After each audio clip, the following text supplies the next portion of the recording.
जून 9 2025 प्रातः मुरली। ओम शांति। मिठे बच्चे, तुमे माने सारा विश्व रे शांतिर राज्य स्थापन करुथिबा बाबांकर सहयोगी अट एवं एबे तुमे सम्मुखरे सुख शांतिर दुनिया रहिछि। आजिर प्रश्नटी है, बाबा संतान मानकु कौन पई पाठ पढ़ाउछंती एवं पाठ पढ़ार सारांश कौन? उत्तरटी है, बाबा निजर संतान मानकु स्वर्गर राजकुमार विश्वर मालिक करिबा पई पाठ पढ़ाउछंती। बाबा कहउछंती पिला माने पाठ पढ़ार सारांश है दुनिया रे सबु कथा को भूली जाओ। एपरि भी केबे भी भाव नाही जे मो पाखरे कोटिए टंका अछि कि लक्षे टंका अछि, कारण सबु किछि नष्ट होई जिवो। सेति पई भल भावरे पुरुषार्थ कर, पाठ पढ़ा उपरे ध्यान दियो। आजिर गीतटी है, आखिर वो दिन आया है। ओम शांति। पिला माने गीत शुणिले शेषरे विश्वरे शांतिर समय आसिला। समस्ते कहउछंती विश्वरे शांति किपरि आसिबो, सेति पई जिए ठीक राय दियंती तांकु पुरस्कार होइथांती। नेहरू मध्य राय देइथिले शांति तो हला नाही, केवल मत देई करी गले। एबे तम मानंको भितरे बुद्धि रे अछि जे एमिति भी समय थिला जेतेबेले कि सारा विश्व रे सुख शांति संपत्ति आदि सबु किछि थिला, ताहा एबे नाही, पुणी हेबो। सृष्टि चक्र घूरिबो ना, एकथा मध्य तुम संगम जोगी ब्राह्मण मानक बुद्धि रे रहिछि। तमे माने जानिछ पुणी सुनार भारत हेबो। भारत को ही सुनार लढ़ई कुहा जाउछि। भारत को पुणी सुनार चढ़ई कुहा जाउछि। जदियो महिमा करूछंती किंतु केवल कथा मात्र। तुमे एबे वास्तव रे सुरक्षा पाइबा पई पुरुषार्थ करूछ। जानिछ बाकी अल्प दिन किछि अछि, तेणु एही नरकर सबु दुख कथा भूली जाउछ। तममानंकर बुद्धि रे अछि जे एबे सुखर दुनिया सम्मुखरे उपस्थित। जेपरि आगरु बिलातरु जेतेबेले आसुतिल सेतेबेले सेमाने भाबुतिले जे घर को पहुँचीबा पई बाकी आउ अल्प समय अछि, काहेकि ना आगरु बिलातरु आसीबाकू बहुत समय लागुथिला। एबे तो उड़ाजाहाज रे जल्दी पहुँची जाउछंती। सेही भଳି एबे तम मानको मझिरे बुद्धि रे अछि जे हमर सुखर दिन आसीबो, जहा पाई आमे पुरुषार्थ करूचु। सेति पई बाबा मध्य बहुत सहयोग और सहज पुरुषार्थ बताउछंती। ड्रामा अनुसार कल्प पूर्व भଳି ଏହା निश्चित हेबो। तमे माने देवता थिलो, देवता माने केते ढेर मंदिर तैयारी हेउछि। पिला माने जानिछंती एही मंदिर आदि तैयारी करी कौन करिवे। बाकी आउ केते दिन अछि। तम माने एबे ज्ञानर अधिकारी होइछ। कुहा जाय जे परमपिता परमात्मा सर्वशक्तिमान अलमा अटंती, अलमाइटी अटंती, जे कि तम माने मध्य एबे ज्ञानर अधिकारी होइछ। से माने होउछंती भक्तिर अधिकारी। बाबांकु अलमाइटी अथॉरिटी अर्थात सर्वशक्तिर अधिकारी कुहा जाउछि। तमे माने पुरुषार्थर क्रम अनुसार ज्ञानर अधिकारी हेबो।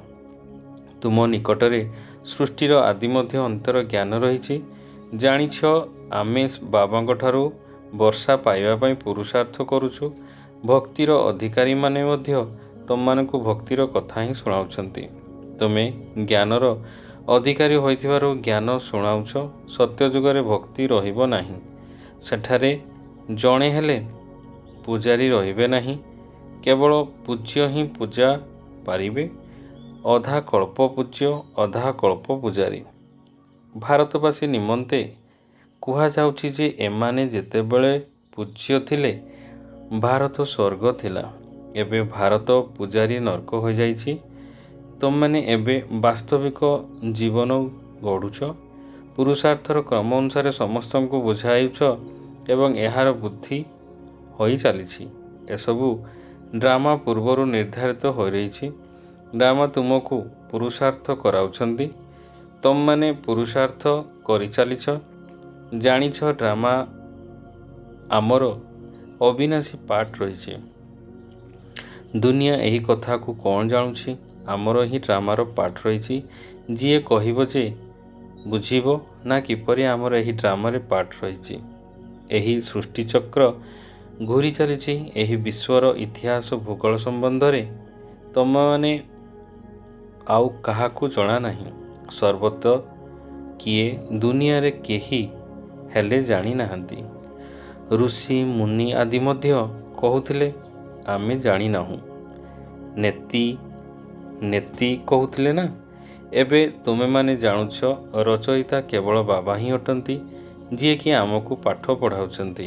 ଏକଥା ମଧ୍ୟ ବାବା ବାରମ୍ବାର ବୁଝାଉଛନ୍ତି ଯେ ଏଠାରେ ଯେତେବେଳେ ବସୁଛ ଦେହି ଅଭିମାନୀ ହୋଇ ବସ। ଏକମାତ୍ର ବାବା ହିଁ ରାଜଯୋଗ ଶିଖାଉଛନ୍ତି ଏବଂ ବିଶ୍ୱର ଇତିହାସ ଭୂଗୋଳ ବୁଝାଉଛନ୍ତି। ବାବା କହୁଛନ୍ତି ମୁଁ କୌଣସି ଥଟ୍ ରିଡର ଅର୍ଥାତ୍ ସଂକଳ୍ପକୁ ପଢ଼ାଇଲା ବେଳେ ନୁହେଁ। ଏବେ ବଡ଼ ଦୁନିଆକୁ କ'ଣ ରିଡ୍ କରିବି କି? ବାବା ନିଜେ କହୁଛନ୍ତି ମୁଁ ଡ୍ରାମାର ନିର୍ଦ୍ଧାରିତ ସମୟ ଅନୁସାରେ ତୁମକୁ ପବିତ୍ର କରିବାକୁ ଆସୁଛି। ଡ୍ରାମାରେ ମୋର ଯାହା ପାର୍ଟ ଅଛି ତାକୁ ବଜାଇବାକୁ ଆସୁଛି। ବାକି ମୁଁ କୌଣସି ଥଟ୍କୁ ରିଡ୍ କରୁନାହିଁ। ମୋର କ'ଣ ପାର୍ଟ? କ'ଣ ତମମାନେ କ'ଣ ପାର୍ଟ କରୁଛ? ଏହି କଥାଟି କହୁଛି। ତମେ ମଧ୍ୟ ଏହି ଜ୍ଞାନକୁ ଶିଖି ଅନ୍ୟମାନଙ୍କୁ ଶିଖାଉଛ। ମୋର ପାର୍ଟ ହେଉଛି ପତିତମାନଙ୍କୁ ପାବନ କରିବା। ଏକଥା ମଧ୍ୟ ତୁମମାନେ ଜାଣିଛ। ତିଥି ତାରିଖ ସହିତ ସବୁ ଜାଣିଛ।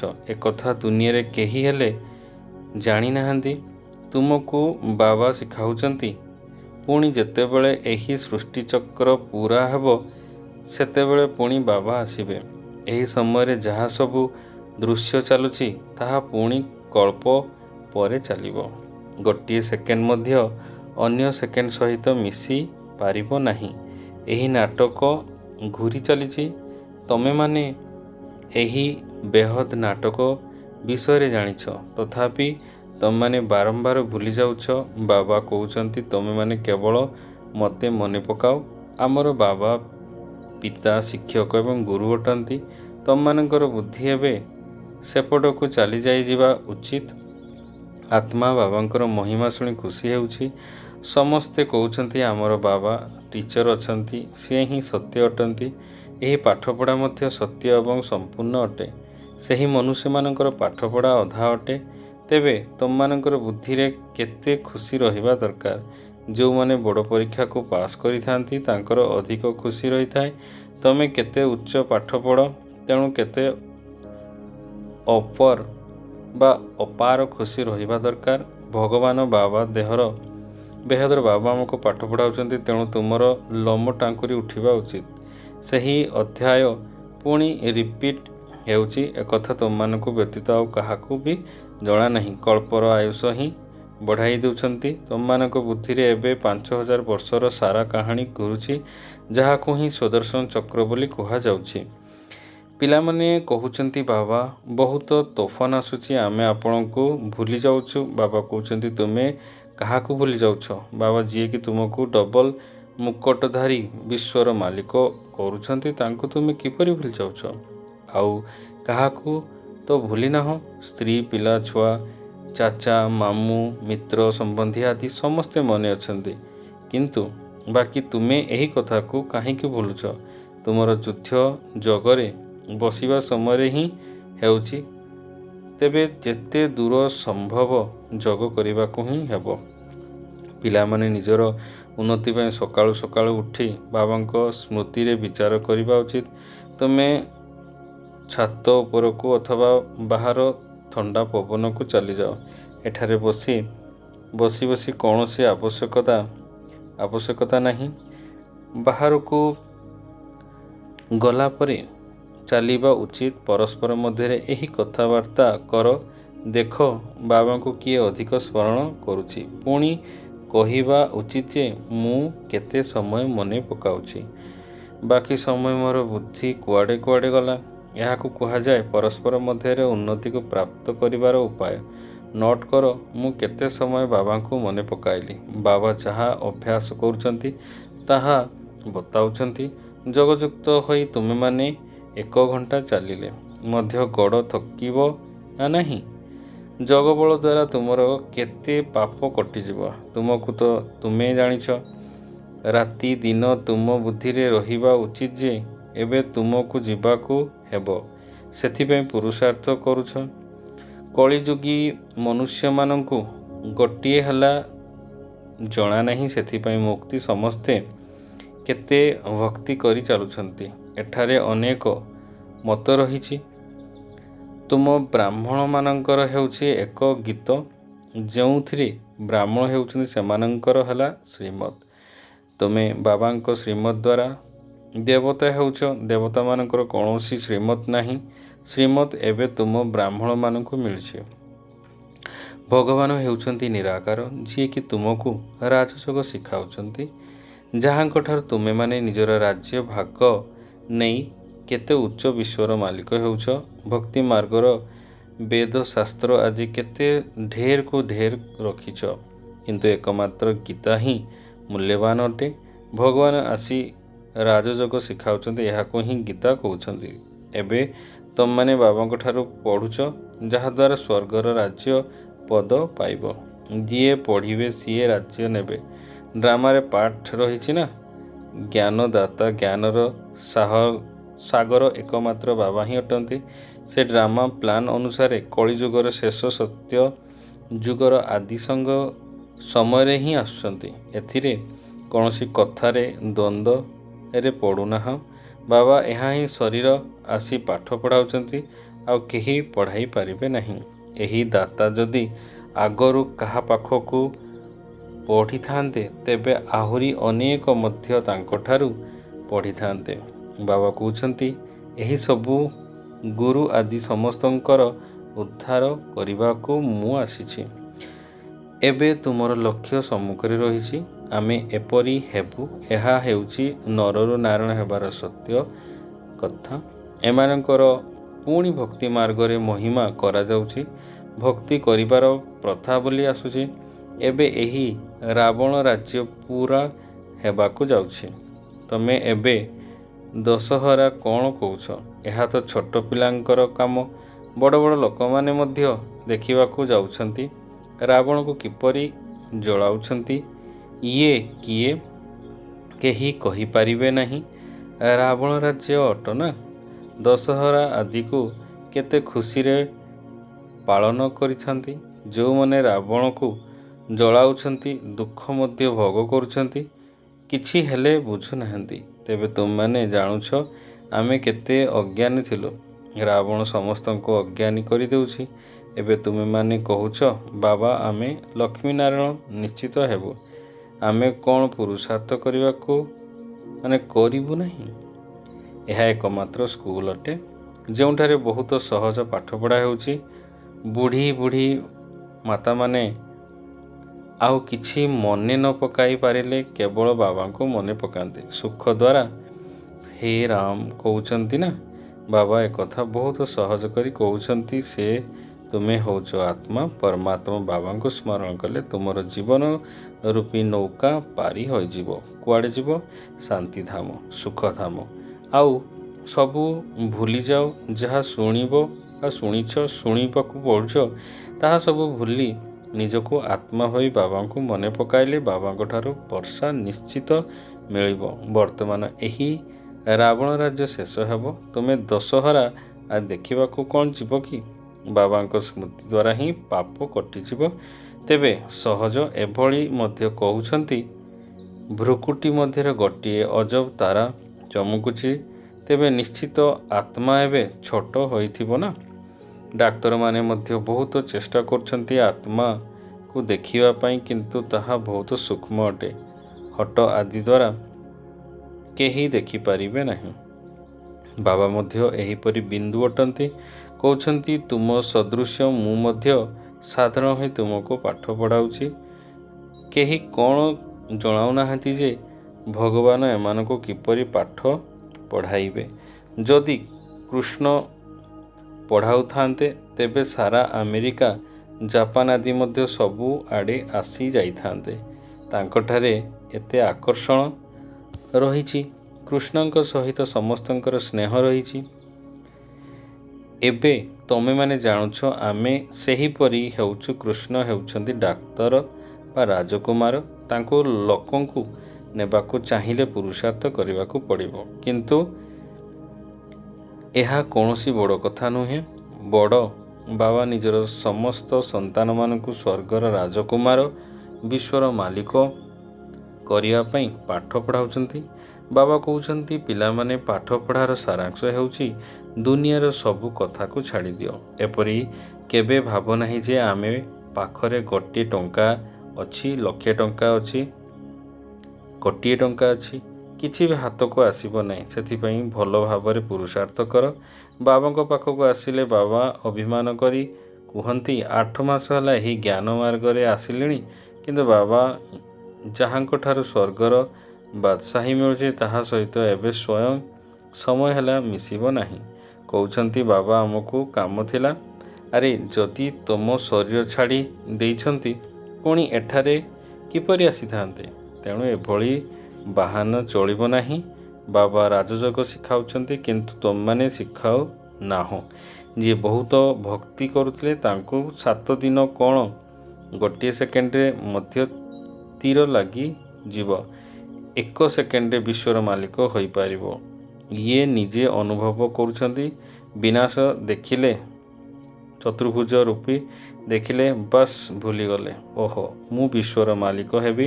ସାକ୍ଷାତକାର ହେଲା, ଉମଙ୍ଗ ଉତ୍ସାହ ଆସିଲା ଏବଂ ସବୁ କିଛି ଛାଡ଼ିଗଲ। ଏଠାରେ ତମେ ଜାଣୁଛ ବାବା ବିଶ୍ୱର ରାଜତ୍ୱ ଦେବା ପାଇଁ ଆସିଛନ୍ତି। ବାବା ପଚାରୁଛନ୍ତି ନିଶ୍ଚୟ ତମେ ହେଲ? କେବେ କହୁଛନ୍ତି 8 ମାସ ହେଲା, କେବେ ବାବା କହୁଛନ୍ତି ମୂଳ କଥା ହେଲା ଯୋଗ ଏବଂ ଜ୍ଞାନ। ବାକି ସାକ୍ଷାତକାରର କୌଣସି ଆବଶ୍ୟକତା ନାହିଁ। ବାବାଙ୍କୁ ଚିହ୍ନିଗଲ, ପଢ଼ିବା ଆରମ୍ଭ କର, ତେବେ ତୁମର ମଧ୍ୟ ଏପରି ହୋଇଯିବ। ବହୁତ ପଏଣ୍ଟ ମିଳିଛି ଯାହାକୁ ତୁମେମାନେ କାହାକୁ ହେଲେ ବୁଝାଇ ପାରିବ। ବହୁତ ସ୍ନେହର ସହିତ ବୁଝାଅ। ଶିବ ବାବା ଯିଏକି ପତିତ ପାବନ ଅଟନ୍ତି, ସେ କହୁଛନ୍ତି ମୋତେ ମନେ ପକାଅ, ତେବେ ପବିତ୍ର ହୋଇ ପବିତ୍ର ଦୁନିଆରେ ମାଲିକ ହୋଇପାରିବ। ଏହି କଥାକୁ ବହୁତ ଯୁକ୍ତିର ସହିତ ବୁଝାଇବାକୁ ହେବ। ତମମାନେ ଜାଣିଛ ନା, ଗଡ଼ଫାଦର ଆମକୁ ମୁକ୍ତ କରି ଶାନ୍ତିଧାମକୁ ନେଇଯାଆନ୍ତୁ। ଆଚ୍ଛା, ଏବେ ତୁମ ଉପରେ ଯେଉଁ କଳଙ୍କ ଲାଗିଯାଇଛି ସେଥିପାଇଁ ବାବା କହୁଛନ୍ତି ମୋତେ ମନେ ପକାଅ। ଆଚ୍ଛା, ମିଠା ମିଠା ଶିଖିଲା ଦେ ସନ୍ତାନମାନଙ୍କ ପ୍ରତି ମାତାପିତା ବାପଦାଦାଙ୍କର ମଧୁର ସ୍ନେହ ସମ୍ପନ୍ନ ଶୁଭେଚ୍ଛା ଏବଂ ସୁପ୍ରଭାତ। ଆତ୍ମିକ ପିତାଙ୍କର ଆତ୍ମିକ ସନ୍ତାନମାନଙ୍କୁ ନମସ୍ତେ। ଧାରଣ ପାଇଁ ମୁଖ୍ୟସାର 1 ନମ୍ବର। ସକାଳୁ ସକାଳୁ ଉଠି ବାବାଙ୍କର ମନେ ପକାଅ, ପ୍ରାତଃ ପ୍ରଣାମ କର, ପରସ୍ପର ମଧ୍ୟରେ ଏଭଳି ମିଠା ବାର୍ତ୍ତାଳାପ କର। ଦେଖିବ କିଏ ସମୟ ସମୟ ବାବାଙ୍କୁ ସ୍ମରଣ କରୁଛି। ତାପରେ ନିଜର ଅନୁଭବ ଶୁଣାଅ। 2ରେ ବାବାଙ୍କୁ ଚିହ୍ନିବା ପରେ କୌଣସି ବାହାନା କରିବା ନାହିଁ। ପାଠପଢ଼ାରେ ଲାଗିଯିବାର ଅଛି ଏବଂ ମୁରଲୀ ଶୁଣିବା ସମୟରେ କେବେ ବି ବନ୍ଦ କରିବାର ନାହିଁ। ଆଜିର ବରଦାନଟି ହେଲା ସମସ୍ତଙ୍କର ଗୁଣକୁ ଦେଖୁଥିଲେ ମଧ୍ୟ ନିଜ ଭିତରେ ବାବାଙ୍କର ଗୁଣକୁ ଧାରଣ କରୁଥିବା ଗୁଣମୂର୍ତ୍ତ ଆତ୍ମା ହୁଅ। ସଙ୍ଗମ ଯୁଗରେ ଯେଉଁ ପିଲାମାନେ ଗୁଣର ମାଳା ପିନ୍ଧିଥାନ୍ତି ସେହିମାନେ ହିଁ ବିଜୟ ମାଳାର ଆସିଥାନ୍ତି। ସେଥିପାଇଁ ନିଜେ ହଲିହଂସ ହୋଇ ସମସ୍ତଙ୍କର ଗୁଣକୁ ଦେଖ ଏବଂ ଏକମାତ୍ର ବାବାଙ୍କର ଗୁଣକୁ ହିଁ ଧାରଣ କର। ଏଭଳି ଗୁଣର ମାଳା ସମସ୍ତଙ୍କର ଗଳାରେ ପଡ଼ି ରହିବା ଦରକାର। ଯେଉଁମାନେ ଯେତିକି ବାବାଙ୍କର ଗୁଣକୁ ନିଜ ଭିତରେ ଧାରଣ କରିଥାନ୍ତି ସେମାନଙ୍କର ଗଳାରେ ସେତିକି ବଡ଼ ମାଳା ପଡ଼ିଥାଏ ଏବଂ ଗୁଣର ମାଳାକୁ ସ୍ମରଣ କରିବା ଦ୍ୱାରା ନିଜେ ମଧ୍ୟ ଗୁଣମୃତ ହୋଇଥାନ୍ତି। ଏହାର ସ୍ମାରକୀ ରୂପରେ ଦେବତାମାନଙ୍କର ଏବଂ ଶକ୍ତିମାଳରେ ଗଳାରେ ମାଳ ପିନ୍ଧିଥିବାର ଦେଖାଯାଇଥାନ୍ତି। ଆଜିର ସ୍ଲୋଗାନଟି ହେଲା ସାକ୍ଷୀ ପଣିଆର ସ୍ମୃତି ହିଁ ଯଥାର୍ଥ ନିଶ୍ଚୟର କରିବାର ଆସନ। ओम शांति। ओम शांति। ओम शांति।